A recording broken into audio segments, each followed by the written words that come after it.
నవభారత రాజ్యాంగ నిర్మాత బడుగు బలహీన వర్గాల ఆశాజ్యోతి ప్రపంచ మేధావి భారతరత్న డాక్టర్ బాబాసాహెబ్ అంబేద్కర్ 134వ జయంతి వేడుకలు కరీంనగర్ జిల్లా తిమ్మాపూర్ మండలంలో ఘనంగా నిర్వహించారు.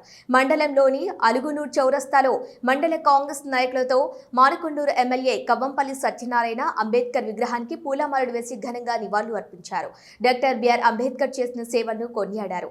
ఆయన బాటలు నడుస్తూ ఆశయాలను కొనసాగించేందుకు ప్రతి ఒక్కరూ కృషి చేయాలని కోరారు. ఈ కార్యక్రమంలో తుమ్మనపల్లి శ్రీనివాసరావు, అలుగునూరు డివిజన్ అధ్యక్షులు రమేష్, మండల అధ్యక్షులు బండారిపల్లి రమేష్, గోపు మల్లారెడ్డి, కాలువ స్వప్న మల్లేశం, చిందం కిష్టయ్య, శ్రీకాంత్ తదితరులు ఉన్నారు.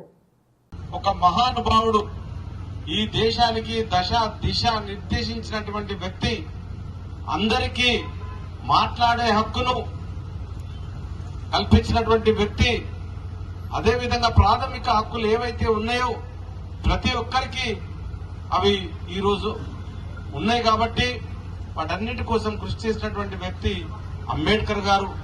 ఆయన ఆలోచన విధానం మీ అందరికీ తెలుసు కాబట్టి ఈరోజు ఆయన జన్మదినం సందర్భంగా అల్గూరు చౌరస్తాలో ఉన్నటువంటి అంబేద్కర్ గారి విగ్రహాన్ని తీసుకొచ్చి మళ్లీ మన మధ్యలో ఉండేటట్టు చేస్తాం. మరి దానికి ఈరోజు అందరం కూడా ఘన నివాళులు అర్పిస్తూ పూలమాలలు వేస్తామని తెలియజేస్తూ వచ్చిన ప్రతి ఒక్కసారి మరొకసారి ధన్యవాదాలు తెలియజేస్తూ ముగిస్తా ఉన్నాం.